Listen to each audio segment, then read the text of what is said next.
ஆண்டவராகிய இயேசு கிறிஸ்து நாமத்தில் உங்கள் யாவருக்கும் என்னுடைய அன்பின் வாழ்த்துக்களை தெரிவித்துக் கொள்கிறேன். I greet you all the precious name of Lord and Savior Jesus Christ. Even on this day, I thank the Lord for the privilege that He has given me to speak to you concerning a special subject and a special day that we are observing in this week. இந்த பரிசுத்த வாரத்தில் இந்த ஒரு மிக முக்கியமான நாளை நாம் அனுசரிக்கிற இந்த பரிசுத்த வாரத்தை அனுசரிக்கிற நாளிலே ஒரு முக்கியமான ஒரு சம்பவத்தை உங்களோடு கூட பகிர்ந்து கொள்ள விரும்புகிறேன். Especially when we come across Matthew's Gospel, chapter 26, verse 36. மத்தேயு சுவிசேஷம் 26:36 வசனத்தில் நாம் வாசிக்கிறோம். அந்த நாளிலே இயேசு கிறிஸ்து சீஷர்களோடு கூட சேர்ந்து ஜெபிக்கும்படியாக கெத்செமனே தோட்டத்திற்கு போனார் என்று நாம் பார்க்கிறோம். In Matthew's Gospel, chapter 26, verse 36, we see here that Jesus went to Gethsemane to pray. அந்த வசனத்தை நான் வாசிக்கிறேன். அப்பொழுது இயேசு அவர்களோடு கெத்செமனே எனப்பட்ட இடத்திற்கு வந்து சீஷர்களை நோக்கி, நான் அங்கே போய் ஜெபம் பண்ணும் அளவு நீங்கள் இங்கே உட்கார்ந்திருங்கள் என்று சொல்லி பேதுருவையும் செபெதேயின் குமாரர் இருவரையும் கூட்டிக் கொண்டு போய் துக்கமடையும் வியாகுலப்படவும் தொடங்கினார். We see here Jesus took his disciples to a place called Gethsemane to pray, and also he was very oppressed in his spirit and he was very broken. I want to speak to you about Gethsemane. இந்த Gethsemane தோட்டத்தை குறித்து உங்களுக்கு நான் சொல்ல விரும்புகிறேன். ஆனால் Gethsemane தோட்டத்துக்கு வருவதற்கு முன்பதாக எழுத்தின் பிரகாரமாக அந்த இடத்துக்கு நான் சென்றிருக்கிறபடினாலே சில காரியங்கள் எப்படி இருக்கும் என்று எனக்கு தெரியும். அது ஒரு மலை அடிவாரத்தில் இருக்கிற ஒரு தோட்டம். மேலே பார்த்தீங்கன்னா அந்த மலைக்கு பேர் ஒலிவ மலை என்று சொல்லப்பட்டிருக்கு. This Garden of Gethsemane is under the foothills of Mount Olives, and surprisingly that particular mount was called Mount of Olives. Why? அந்த குறிப்பிட்ட மலைக்கு ஏன் ஒலிவ மலை என்று பெயரிடப்பட்டது? It was purposely named because the mountain is full of olive trees. அந்த மலை முழுவதும் ஒலிவ மரம் இருக்கிறபடினாலே அதுக்கு ஒலிவ மலை என்று பெயரிடப்பட்டது. திட்டத்தோடு கூட அந்த குறிப்பிட்ட மலையில தான் அவர்கள் ஒலிவ மரத்தை பயிரிட்டார்கள், நட்டி வைத்தார்கள். ஏன் என்று பார்ப்போம் என்று சொன்னால், இதோடைய ஜியோகிராஃபிக்கல் லொக்கேஷன் நீங்கள் பார்த்தீங்கன்னா, physical geographical location is beautifully design in those days. நீங்கள் அந்த ஒலிவ மலையிலிருந்து இறங்கி வந்து கெத்செமனே தாண்டி கிதரோன் பள்ளத்தாக்கி இருக்கிறது. அந்த கிதரோன் பள்ளத்தாக்கு வழியாக நீங்கள் 20 நிமிஷத்தில் நேரம் தேவாலயத்துக்கு வந்துடலாம். The geographical setting is that if you come down from Mount Olives via Gethsemane through the Kidron Valley, you can reach to the temple in just 20 minutes.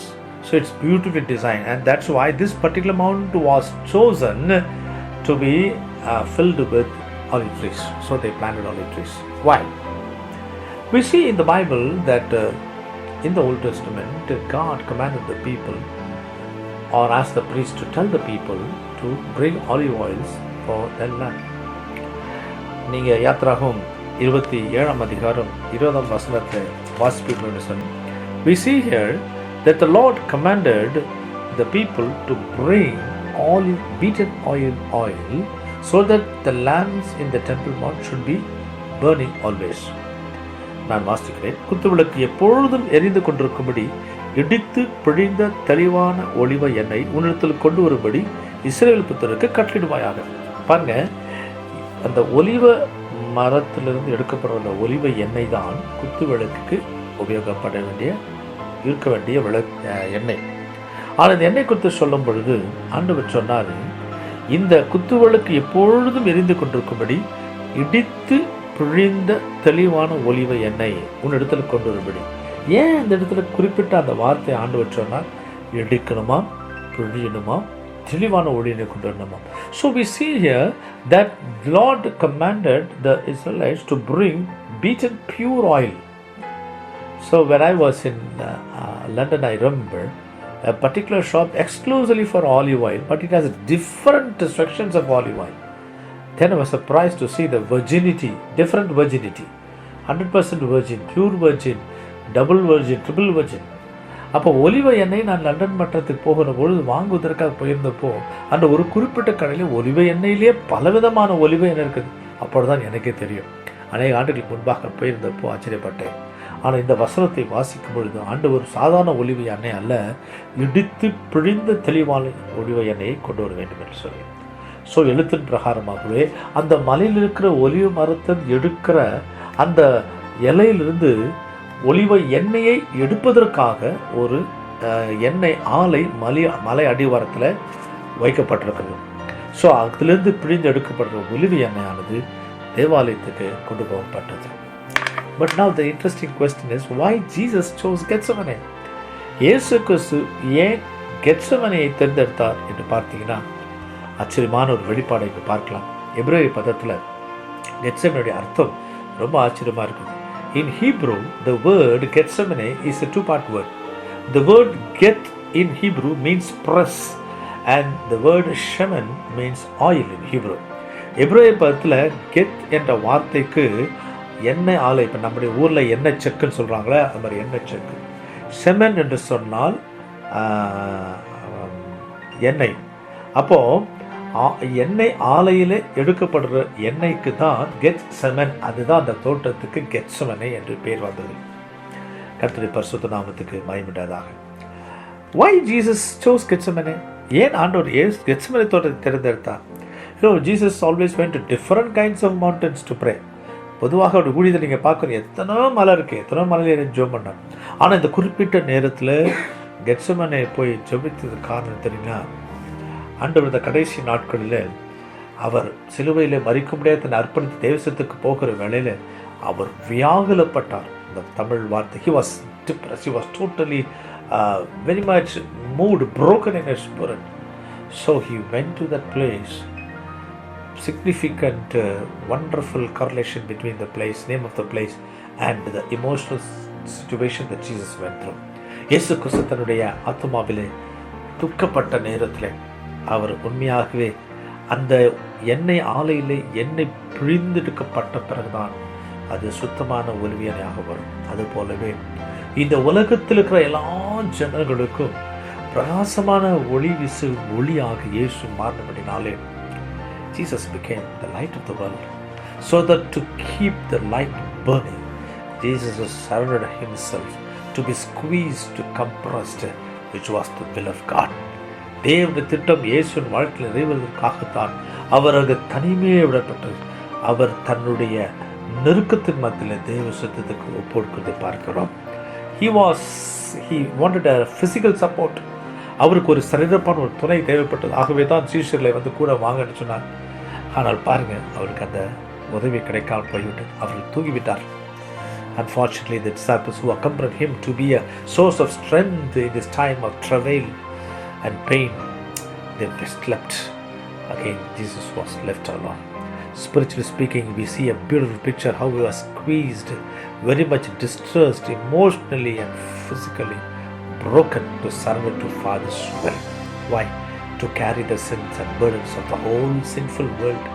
அடுத்த நாள் அவர் தன்னை பலியாக கொடுத்து முழு உலகத்தின் பாவத்தின் சாபத்தையும் தன்னால் ஏற்றுக்கொள்வதற்காக அந்த பரிசுத்த ஜீவ ஒளியாக, பரிசுத்த ஜீவ ஒளிக்கு எண்ணெயாக பிழியப்படும்படியாக அந்த கெத்செமனே தோட்டத்துக்கு போனார்.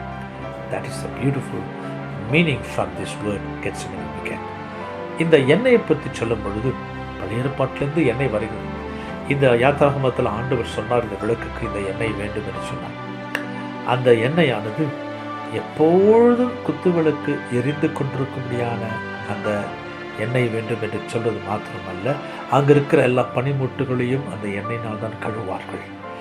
எண்ணெயினாலே அந்த பனிமுட்டுகள் கழுவது மாத்திரமல்ல, எண்ணெய் எப்பொழுதும் விளக்கு எரிந்து கொள்வதற்கு உபயோகப்படுவது மாத்திரமல்ல, எண்ணெயானது ஆசாருடைய தலையின் மேலே ஒரு பரிசுத்த வஸ்திரத்தின் மேலும் அந்த எண்ணெய் ஊற்றப்பட வேண்டும். சரி, நீங்கள் பார்த்தீங்கன்னு சொன்னால் யாத்திராகமம் 29ஆம் அதிகாரம் 7ஆம் வசனத்தில் வாசிக்கிறோம். யாத்திராகமம் 29:7. Exodus chapter 29 verse 7, we see here the oil for anointing for head and for garments. அபிஷேக தைலத்தையும் எடுத்து அவன் தலையின் மேல் வார்த்து அவனை அபிஷேகம் செய்வாயாக என்று சொல்லி அதற்கு பிறகு நாம் வாசிக்கிறோம், அந்த ஆசாரியனுடைய வஸ்திரங்களையும் அவன் எண்ணெயில் அபிஷேகத்தை பார்க்கிறோம். கர்த்தருடைய பரிசுத்த நாமத்துக்கு மகிமை உண்டாதாக. So we see here oil is used in 3 different places. Oil is used to cleanse and wash the vessels. Oil is used to anoint the head of the high priest, and above all, oil is used for the continuous burning of the lamp in the. What does this beautiful thing signify? அந்த எண்ணெய் எதற்கு அடையாளமாக இருக்கிறது? பின்பாக கடைசியில் பார்க்கிறோம், எண்ணெய் அபிஷேகத்துக்கு உபயோகப்படுகிறது பார்க்கிறோம். அபிஷேகத்துக்கு மாத்திரமல்ல, எண்ணெய் சுகமடைவதற்கும் உபயோகப்படுகிறதை நாம் பார்க்கிறோம். அந்த எண்ணெய் அபிஷேகமானது இன்றைக்கு நமக்கு இன்றியாத அமையாத தேவையாக இருக்கிறது. நீங்கள் யாக்கோபிலே நாம் பார்க்கிறோம் 5ஆம் அதிகாரம் 14ஆம் வசனத்தில், உங்களில் யாராவது வியாதிப்பட்டால் சபையின் மூப்பர்களை வரவழைப்பானாக, அவன் அவர்களுக்கு எண்ணெய் பூசி ஜீவிப்பான், அவருடைய பாவங்கள் மன்னிக்கப்படும், அவருடைய வியாதி சுகமாகும் என்று சொல்லி யாக்கோபு நிருபத்தில் 5:14 நாம் வாசிக்கிறோம். கர்த்தருடைய பரிசுத்த நாமத்துக்கு மகிமை உண்டாதாக.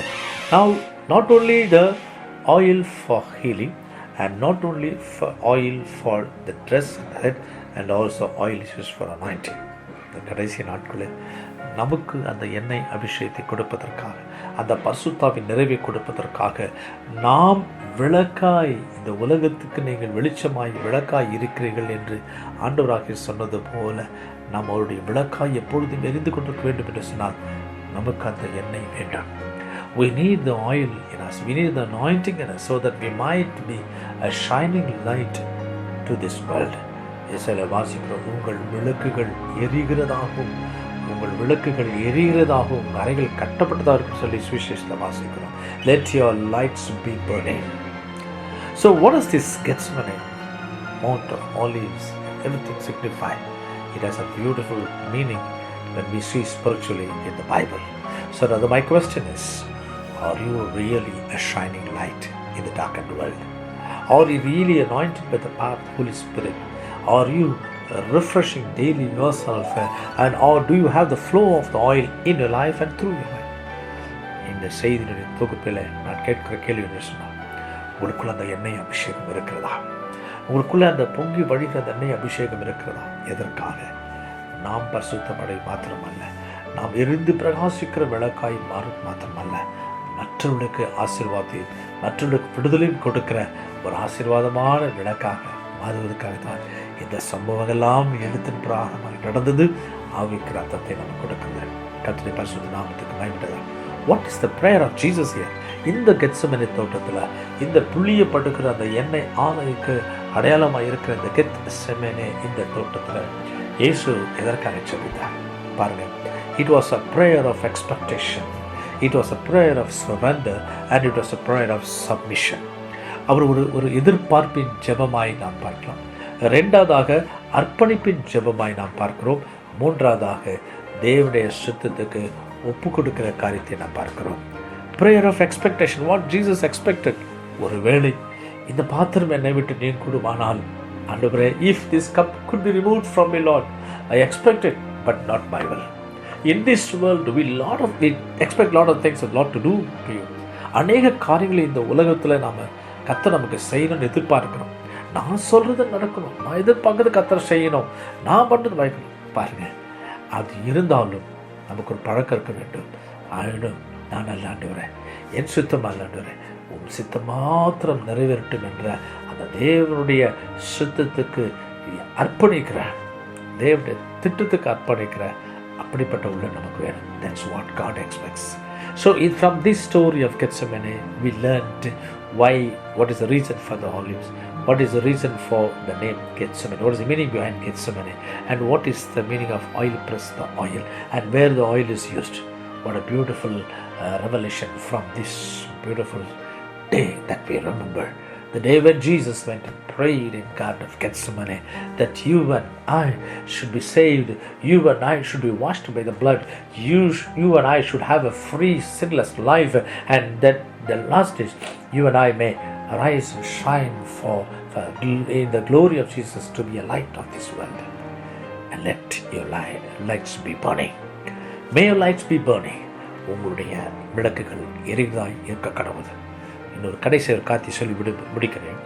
நீங்கள் புதிய ஏற்பாட்டில் நாம் வாசிக்கிறோம், அந்த மத்தேயு சுவிசேஷம் 25ஆம் அதிகாரம் 4-10 வசனம் வாசிக்கிறோம். அந்த 10 கன்னிகளை வாசிக்கிறோம். We see the 10 virgins in Matthew's Gospel chapter 25 verses 4 to 10.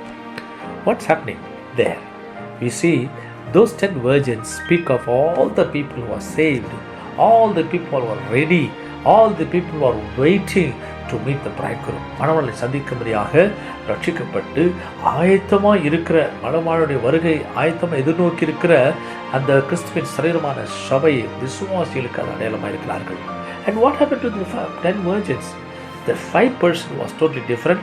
The other 5% totally different. 5 கன்னிகைகளும் இன்னொரு 5 கன்னிகளும் வித்தியாசமாக இருந்தார்கள். ஒரு குறிப்பிட்ட கூட்டம் மாத்திரம்தான், 5 கன்னிகள் மாத்திரம்தான் தங்களுடைய வஸ்திரத்தையும் தங்களுடைய வாழ்க்கையும் ஆயத்தமாக மாத்திரமல்ல, தங்களுடைய பாத்திரத்திலும் எண்ணெய் வைத்திருந்தார்கள். The first 5 virgins they were keeping the garments of salvation intact. They were keeping their eyes open, that they had an expectant heart, and above all, they were having extra oil in the vessel. That is the important thing we need to understand. ஒரு குறிப்பிட்ட எண்ணெய் கூட வைத்திருந்தார்கள். ஆனால் மற்ற கூட்டத்தினரோ மற்ற 5 கன்னிகைகளோ ஆயத்தமாக இருந்தார்கள், எது நோக்கி கொண்டிருந்தார்கள். ஆனால் மணவாளன் வரும்பொழுது நமக்கு நேரம் கிடைக்குமா கிடைக்காதா என்ற தெரியாததுமாக என்னையோ கூட கொண்டு போகவில்லை என்று வாசிக்கிறோம். அதிலிருந்து நாம் அறிந்து கொள்கிற காரியம் என்னவென்று சொன்னால், நாம் எப்பொழுதும் எண்ணெய் அபிஷேகத்தில் நிறைந்தவர்களாய், நான் ரட்சிக்கப்பட்டுட்டேன், நான் ஏற்றுக்கொண்டேன், அன்று இன்னைக்கு வந்தாலும் நான் போயிடுவேன் என்ற அந்த ஒரு தவறான எண்ண மனப்பான்மை நிறைய பேருக்கு. உன் கீழத்தை எழுந்து போகாதபடிக்கு, உன் அபிஷேகத்தை எழுந்து போகாதபடிக்கு, உன் ஆவியை அவித்து போடாதபடிக்கு காத்துக்கொள் என்று வேதம் சொல்கிறது. We need to understand that we need to safeguard our anointing, that we should not quench the spirit that has been given to us. We have to be very, very careful in carrying, in keeping the anointing that God has given us. நமக்கு கொடுத்திருக்கிற அபிஷேகத்தை பாதுகாத்துக் கொள்ள கர்த்தர் நமக்கு எச்சரிக்கை கொடுக்கிறார். இந்த நாளிலே இயேசு கிறிஸ்து கெத்செமனே தோட்டத்தில் அழுத போது அவருடைய வேர்வை இரத்தத்தின் துளிகளாக வெளியே வந்து நம்ம பார்க்கிறோம். என்ன அருமையான ஒரு படத்தை இங்கே பார்க்கிறோம். பாருங்க, வேர்வை ரத்தமாய் மாறுன்னு சொன்னால் அவருடைய நரம்புகள் எல்லாம் விடுத்து அந்த அவருடைய நெருக்கத்தில், அந்த ப்ரெஷரில் அது ரத்தமாய் வேர்வையாய் வெளிவந்து பார்க்கிறோம். Imagine how much travail, how much pain, how much he was compressed. For who? For you and for me.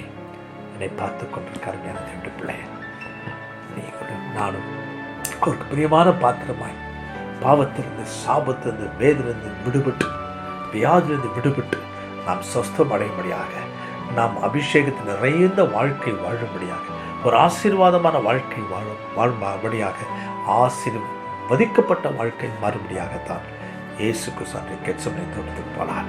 Why Jesus went to Gethsemane? Now you understand. He was squeezed. He was put into travail. He was broken. He was crushed. Because of these untold emotional breakdown, even the sweat came out as a blood. For what? For whom? For you and for me. To really understand the very purpose of Jesus Christ going to Gethsemane. இயேசு Gethsemane தோட்டத்திற்கு போன இந்த முக்கியத்துவத்தை நம்மால் அறிந்து கொள்ள முடியுதா? கர்த்தர் தாமே ஒவ்வொருவருக்கும் அந்த அபிஷேகத்தையும், அந்த ஆயத்தத்தையும், அந்த ஆசீர்வாதத்தையும் தருவாராக. May the Lord give you the anointing. May the Lord give you the blessing. And above all, may the Lord give you the readiness that is expected from God to meet Jesus face to face. He is going to come very soon. இயேசு சீக்கிரமாய் வரப்போகிறார். அபிஷேகத்தோடு கூட அவருடைய வருகையை எது நோக்கி இருக்கிறார்? ஆயத்தமா. இந்த அபிஷேகமானது பிழியப்படுவது மாத்திரமே தான் அது சுத்தமான தெளிவ எண்ணெயாய் அபிஷேகம் மாறும் என்பதை நாம் மறந்துவிடக்கூடாது. Only when the olives are crushed we get the oil, and only when the oil is not only crushed, is squeezed, we get the pure oil. ஒலிவ பழங்கள் நசுக்கப்பட்டால்தான் ஒலிவ எண்ணெய் வரும். ஆகவே நாம் இப்படிப்பட்ட ஒரு நெருக்கப்படுகிற நாட்கள் கர்த்தர் நமக்கு அனுமதித்திருக்கிறார். எதற்காக? நாம் பிடிக்கப்படும்போது மாத்திரம்தான் அவருக்கு பிரியமான திராட்சை ரசமாக என்னை அபிஷேகத்தை பெற்றுக்கொள்ளாய் நாம் மாற முடியும். நமக்கு அனுமதிக்கப்பட்ட இந்த நெருக்கமான சூழ்நிலை ஆண்டவரை இன்னும் என்னை பரிசுத்தப்படுத்த, உங்களுக்கு பிரியமான ஒரு பாத்திரமாய் எரிகிற விளக்காய் என்னை மாற்று என்று கேளுங்க. கர்த்தர் நிச்சயமாய் உங்களை மாற்றுவார். Ask the Lord even now. You're going to pray for you. I'm going to pray for you. உங்கள் ஒவ்வொருத்துக்காக நான் ஜெபிக்க போகிறேன். என்னோடு கூட ஜெபத்தில் ஆண்டவர் எதற்காக கெத்செமனே தோட்டத்தை போனார் என்ற அந்த அர்த்தத்தை உணர்ந்து கொள்கிற இந்த நாளிலே நாம் அடுத்து கேட்போமா? எனக்காக நீ பிழியப்பட்டீரே, எனக்காக நீ நசுக்கப்பட்டீரே, நொறுக்கப்பட்டீரே, கல்வாரி சிலுவையில் போவதற்கு முன்பதாக இவ்வளவு வியாகுலப்பட்டீரே. அந்த கெத்செமனே தோட்டத்தில் போன நோக்கம் எனக்காக அல்லவா? ஆண்டவரே, என்னை அர்ப்பணிக்கிறேன். நான் ஒரு ஆயத்தமில்லாத அந்த மனமாட்டியை போல அல்ல ஆண்டவரே, ஆயத்தமுள்ள தன்னோடு கூட அபிஷேகத்தை தன்னோடு கூட என்னை கொண்டு போன அந்த ஆயத்தமுள்ள எதிர்பார்ப்புள்ள அந்த மனவாட்டி போல என்னை மாற்றுங்கன்னு சொல்லி கேட்போமா? May the Lord bless you. Shall we pray? ஜெபிப்போம். எங்களை அதிகமாக நேசிக்கும் அன்பின் தகப்பனே, இந்த அருமையான மாலை நேரத்திற்காக நன்றி செலுத்துகிறோம். இந்த வேளையிலும் ஆண்டவரே அப்பா, என்னோடு கூட ஜெபத்தில் இணைந்திருக்கிற ஒவ்வொரு பிள்ளைகளை கண்ணோக்கி பார்க்கிறார். Lord, Lord, I pray now, Lord, I pray for each and everyone who are watching and joining in prayer with me, Lord. Stretch forth your hand and touch them as they understand the real meaning of Gethsemane behind this wonderful event that took place in the history of mankind. Lord, we submit, Lord. We surrender. Not my will, but let your will be done. We know that we read, Lord, in Romans 8:20 that everything works for good to them, those who love Him. ரோமர் 8:28 வாசிக்கிறோம், அன்றிவர் திருமணத்தின்படி அழைக்கப்பட்டுள்ள தேவனுடைய அன்புக்குறவனுக்கு சகலமும் நன்மைக்கு எதுவாய் நடக்குது என்று வாசிக்கிறோம். ஏன் இந்த நெருக்கம், ஏன் இந்த தனிமை, ஏன் இந்த ஒரு பாடுகளில் ஒரு தனிமையான ஒரு சூழ்நிலை என்று சொல்லி அநேகர் கேட்டுக்கொண்டிருக்கிறார். அன்றைக்கு நீர் தனிமையாக இருந்தீர், அன்றைக்கு நீர் பாடுபட்டேன், ஆனாலும் நீர் எதிர்பார்த்தது ஆண்டு சொன்னாலும் உங்களுடைய தேவனுடைய சித்தத்துக்கு நீ ஒப்பு கொடுக்கிறேன். தேவனுடைய சித்தத்துக்கு ஒப்பு, தேவனுடைய தீர்மானத்திற்கும் தேவனுடைய பரிபூர்ண சித்தமுடைய வாழ்க்கை நிறைவேறும்படி ஒப்பு கொடுத்துறேன் ஆண்டவரே. அதுபோல எங்களுடைய எதிர்பார்ப்புகள் வேற இருந்தாலும் எங்களுடைய வாழ்க்கையுடைய சித்தம் மாற்றி நிறைவேற்றும். Let your will be done. Lord, not my expectation, Lord. I humble myself, Lord. I humble myself, Lord. என்னை தாழ்த்துகிறேன், விரும்பியாக்குகிறேன் ஆண்டவரே. Let every one of them, Lord, who is watching this program right now, wherever they are, stretch forth your hand and touch them. Fill them with your anointing, that you may arise and shine for your glory, Lord, in this last days, in the darkened world, when people are, Lord, gripped with fear. We do not know what is going to happen tomorrow. ஆண்டவர், இந்த வருகிற நாட்களில் என்ன நடப்பது என்று தெரியாதுன்னு சொல்லி பயத்தோடு திகிலே காரில் இருக்கிற ஜனங்கள் மேல் உம்முடைய அபிஷேகத்தை ஊற்றுவீராக, ஆயத்தத்தை தருவீராக. எல்லாவற்றுக்கும் மேலாக இந்த நெருக்கமான ஆண்டவரே ஒரு பாதையானது ஒரு பெருக்கமான ஆசீர்வாதத்துக்கு நேராய் கொண்டு போகிறது என்பதை மறந்துவிடாதபடிக்கு தன்னை அர்ப்பணிக்க உதவி செய்கிறார். எங்களை அர்ப்பணிக்கிறோம். ஒவ்வொரு பிள்ளைகளையும் ஆசீர்வதிக்கிறார். உடைய பரிசுத்தமான வரிக்கென்று நாளுக்கென்று ஆயத்தப்படுத்த ஜெபிக்கிறேன். Bless each and every one of them, Lord. Prepare us for your glorious coming. We give you all the honor, glory and praises. எல்லா மகிமையும் துதியும் கனமும் ஒருவருக்கே செலுத்துகிறோம். இயேசுவின் நாமத்தில் கேட்கிறோம் பிதாவே. In Jesus' precious name we pray. Amen. Amen. God bless you. God be with you. Contact us for any prayers and counseling.